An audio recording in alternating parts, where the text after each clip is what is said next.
Example 1 says finding vertical and horizontal asymptotes. So we're going to apply the rules that we had a minute ago.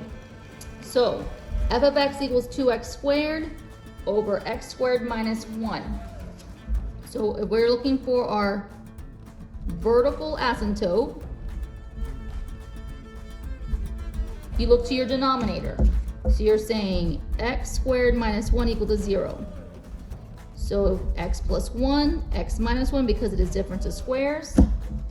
So we have boundaries at x equaling -1 and x equaling +1. That's where we're going to have two lines being drawn at vertically.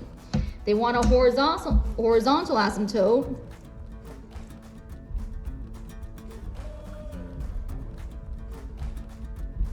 We're comparing p of x over q of x. So we have 2x squared over x squared minus 1. The powers are equal. So we're looking at the coefficients, 2 over 1. So at y equal to 2 is where you're going to have a horizontal asymptote. So if we were to sketch this,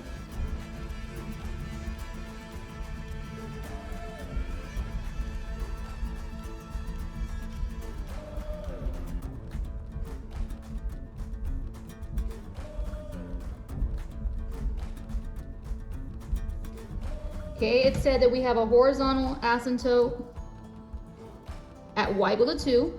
So at y equal to 2, you have a cut line. The other one is at x equal to -1. We have a vertical line at x equal to -1. And at x equal to +1. So if we were to plug these values in, values for x and y, the x's, your graph is approaching and going up, descending and going down, and a parabola down the middle. Okay, example 2, they want to sketch the graph of g of x equals 3 over x minus 2 and state its domain.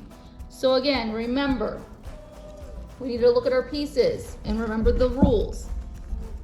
At most, you have a horizontal asymptote when the degree of p of x is smaller than q of x. Well, p of x is smaller than q of x. There is no x in the numerator. Then our asymptote is at y equal to 0. So we have a horizontal at y equal to 0. You have a vertical at the denominator. So x minus 2 equal to 0 at x equal to 2 is where our vertical is at. To figure out what our graph is doing, you can do a t-table, so an xy table. And you're going to use positive and negative numbers. So I'm going to use -2, -1, 0, 1, and 2. And you just plug in. -2 minus 2 is -4, so we are at 3, -4. If I put -1, 3 over -3, I'm at -1. If I put 0, I'm at -3/2. If I put 1, I'm at -3. If you put 2, it becomes 0 in the numerator, so this is where it's undefined. So, to give you a scenario, let's look at our dashed lines. We have one at the y equal to 0, which means the y-axis is our boundary. And we have one at x equal to +2. So we have a x equal to 2 line. And then our y line. So our graph, notice it's negative, when x is -2, it is -3/4. So our graph is approaching the 2 line. And then when it's doing the mirror image, because this is a rational function, you will have two graphs.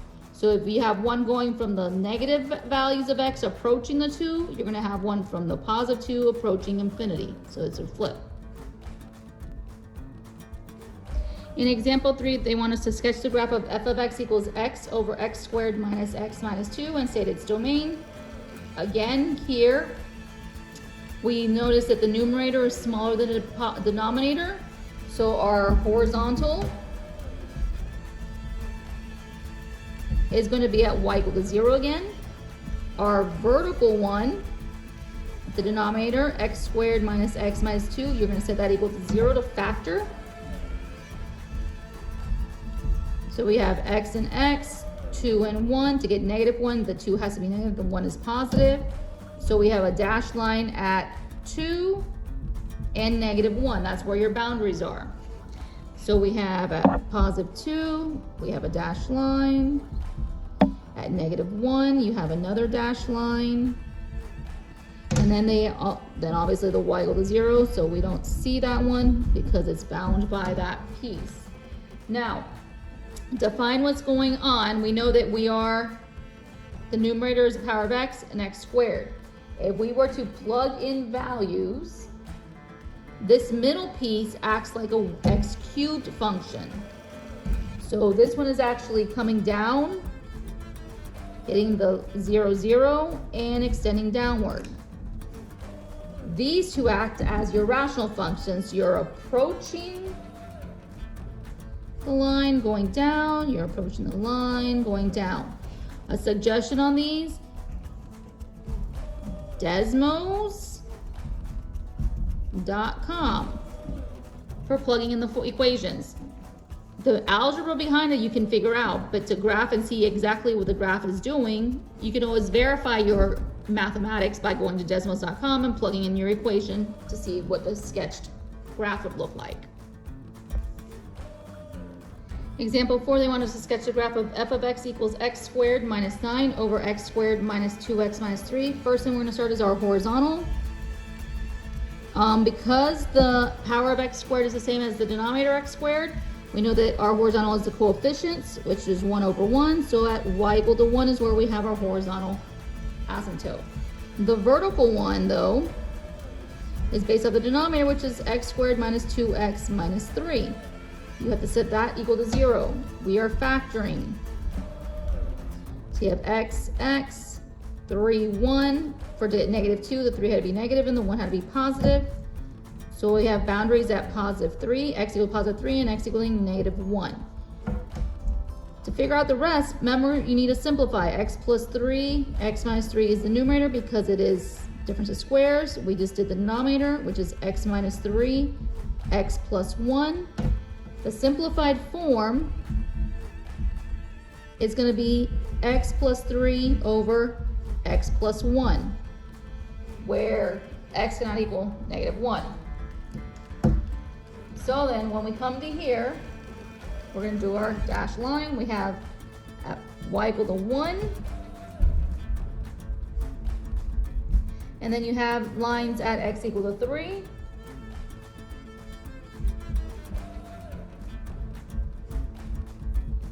And x equal to negative 1.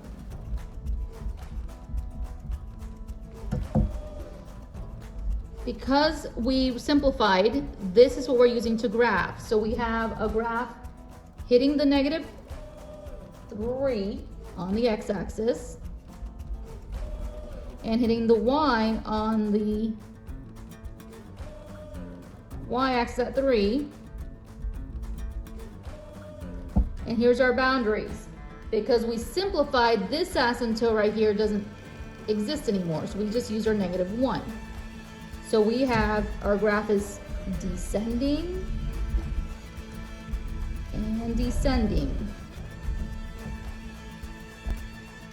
Example 5 says, finding the average cost. It says, as a fundraising project, a club is publishing a calendar. The cost of photography of typesetting is $850. In addition to these one-time charges, the unit cost of printing each calendar is $3.25. Let X represent the number of calendars printed. Write a model that represents the average cost per calendar. So we need to find total cost is equal to the unit cost times our number of calendars